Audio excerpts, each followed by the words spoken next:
From Dodge's flying experiments to Chevy's hidden drag strip monsters, these cars defined an era and then disappeared forever. Let's find out about 20 such muscle cars. Before we fire up the engines and step into muscle car history, don't forget to like and subscribe. It fuels everything we create here.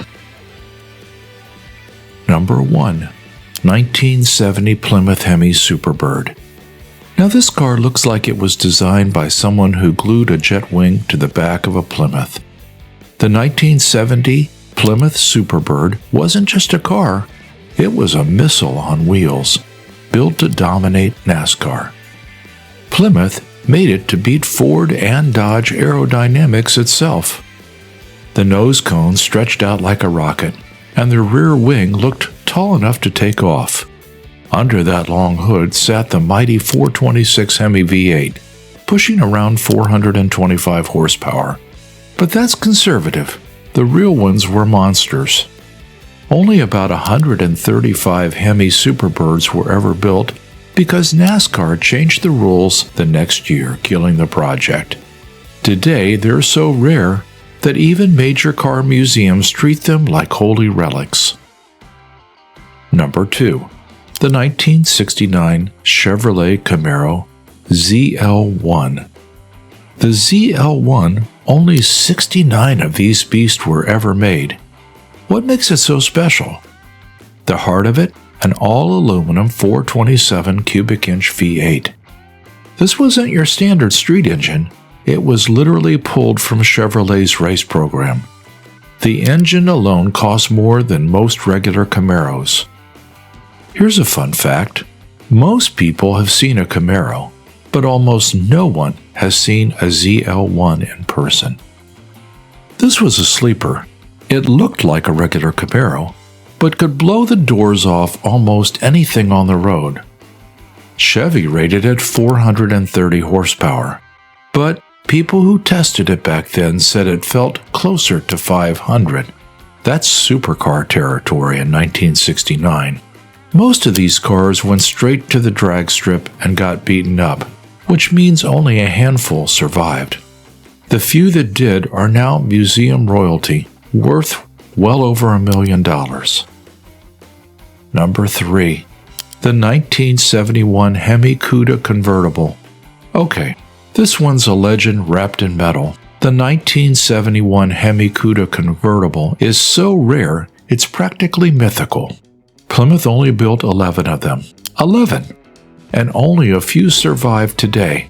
That 426 Hemi engine, the one with dual carbs and ridiculous torque, made this little convertible a straight-line rocket.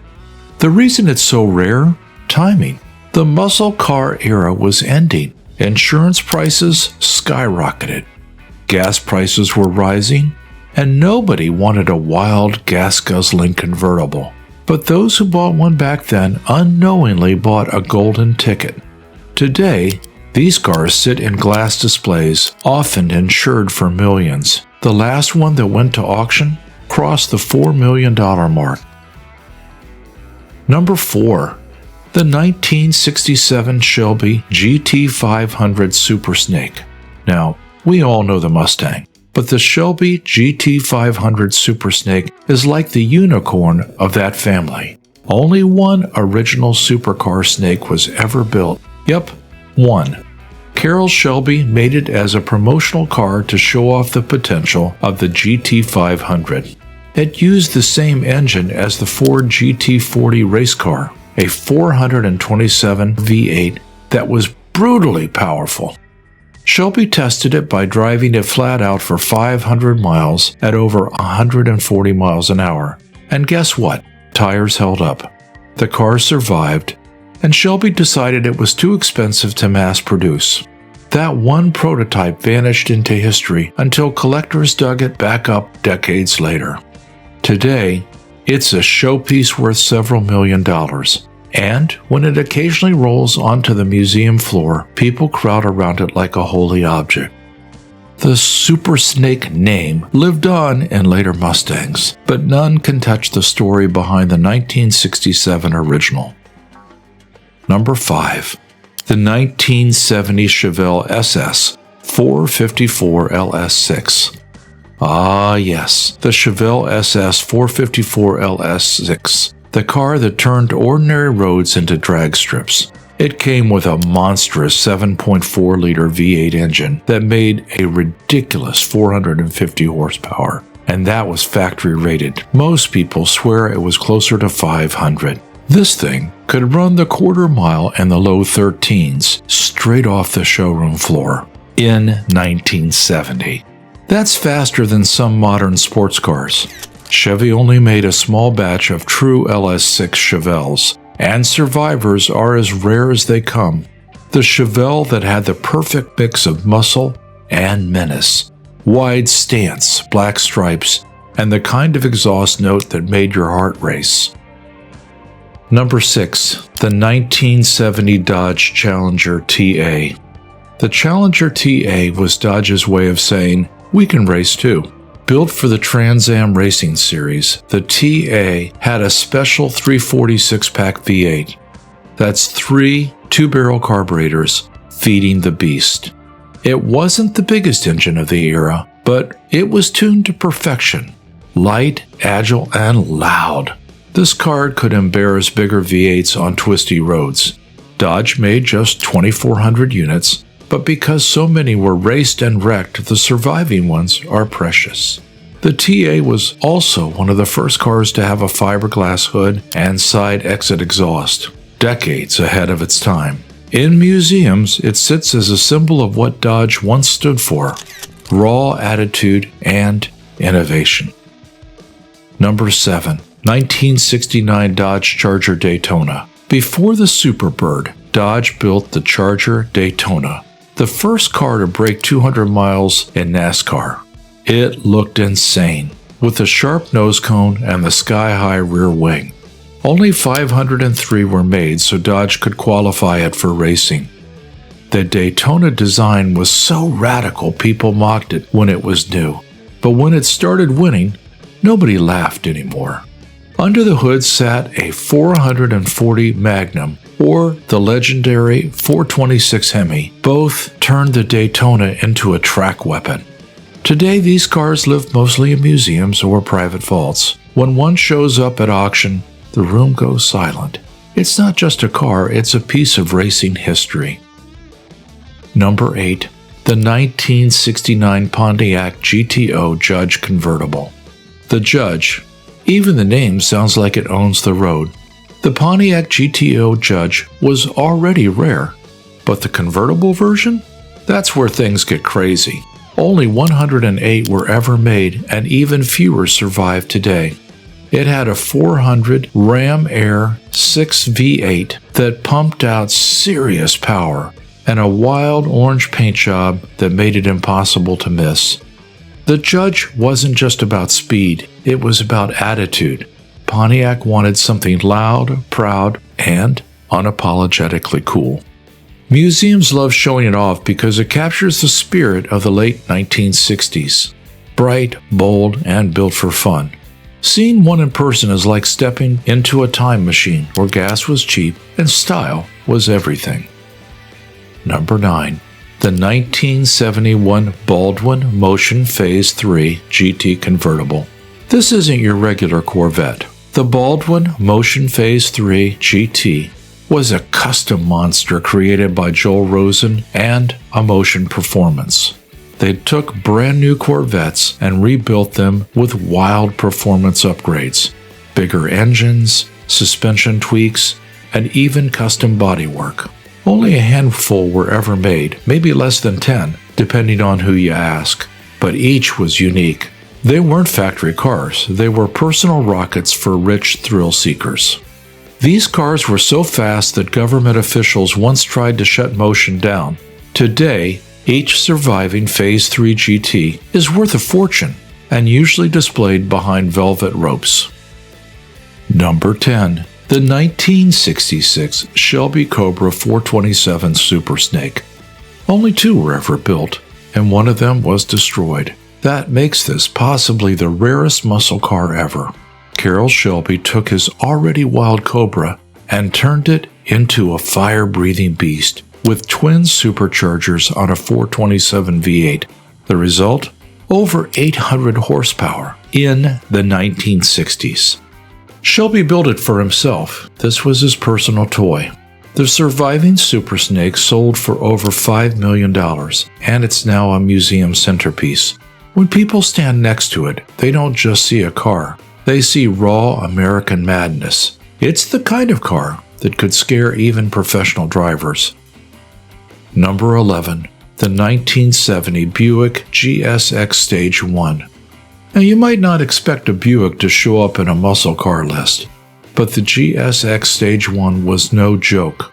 With 677 Newton-meters of torque, it could outrun almost anything in its day. Buick only built 678 of them, making them rare but unforgettable. It had luxury and power, something few muscle cars could pull off. The GSX came in loud colors like Saturn Yellow and Apollo White. Today it's a museum favorite because it represents the classy side of the muscle era, brutal speed in a tailored suit. Number 12. The 1970 AMC Rebel Machine. This car looked like Captain America's daily driver. The AMC Rebel Machine wore red, white, and blue paint and packed a 390 V8 under the hood. AMC built only around 2,300, but its attitude was bigger than its numbers. It could run with the big boys, Chevelles, GTOs, and Chargers, and hold its own. Museums love showing this one because it's proof that even the underdog brand could build a muscle car with heart. The name Machine fit perfectly, loud, proud, and unrelenting. Number 13. The 1971 Ford Torino Cobra. With its swooping lines and shaker hood, the Torino Cobra was pure drama on wheels. Powered by a 429 Super Cobra jet, this car was made for straight-line destruction. Ford built only a few thousand, and the real high-spec versions are museum-grade today. It was overshadowed by the Mustang back then, but collectors now realize how special it was. When one shows up in a museum, it often surprises visitors. That's a Ford, they ask? Yes, and it was one of the baddest. Number 14. The 1968 Dodge Dart Hemi. This one was pure insanity. Dodge stuffed a 426 Hemi into a lightweight Dart. Only 80 were made, and they were never meant for the street, strictly drag racing. These cars had no back seats, thin metal panels, and were practically hand-built. They could run the quarter mile in under 11 seconds. In 1968. That's rocket speed. Today, every surviving Hemi Dart sits under museum lights, reminding everyone how far Dodge was willing to go for glory. Number 15. The 1970 Oldsmobile 442 W30. Oldsmobile might not sound like a performance name today, but back then, the 442 W30 was a street monster. A 455 V8 special cam and forced air induction gave it brutal acceleration. Only a few hundred high-spec versions were ever built, and those are now blue-chip collectibles. Museums love to show off the 442 as proof that muscle wasn't just about drag strips. It was about craftsmanship and balance too. This car had muscle and manners. Number 16. The 1969 Ford Talladega. The Ford Talladega was Ford's answer to the Charger Daytona. Sleek, aerodynamic, and fast. It was built for one purpose, to win races. Only 750 were produced, just enough for homologation. The front end was stretched and reshaped for airflow, and it worked.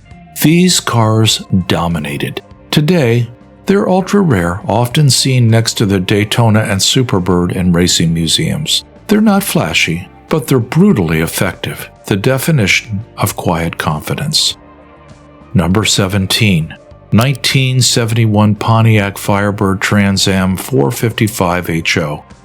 Before the Smokey and the Bandit fame, there was 71 Trans Am 55 HO. A limited production powerhouse with the high output engine. It wasn't about huge numbers, only about 2,116 made, but it was about performance and style. The shaker hood, the screaming bird on the later versions, the deep growl, it all started here. Museums love to show this one because it's the bridge between old school muscle and modern icons.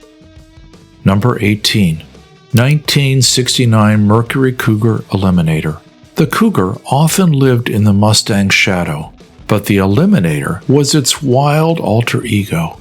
Only 2,200 were built, and it packed the Boss 302 or the 428 Cobra Jet V8. It looked sleek, sounded mean, and had luxury touches the Mustang didn't. Collectors adore it because it's rare, fast, and stylish. The kind of car that made people turn their heads twice. In museums, it's often displayed next to its Mustang cousin, but trust me, the Cougar steals the show. Number 19. The 1970 Pontiac GTO Ram 4. If muscle cars had a Mount Rushmore, the GTO Ram Air IV would be on it. It came with a finely tuned 400 V8 and screamed at high RPMs. Only a few thousand were built and far fewer survive today. The Ram Air IV wasn't just powerful, it was precise. Engineers poured their hearts into making it handle and breathe better than anything Pontiac ever made. Number 20. 1971 Dodge Charger RT Hemi. And finally, the 1971 Charger RT Hemi. One of the last true muscle cars before the gas crisis hit. Dodge only made 63 of them, with the 426 Hemi, making them almost impossible to find. It had the looks, the noise, and that unmistakable attitude. The kind of car that made you grin just by turning the key. Today, the few that survive are museum treasures, often surrounded by velvet ropes. They represent the final chapter of an era when cars weren't just machines, they were pure emotion on four wheels.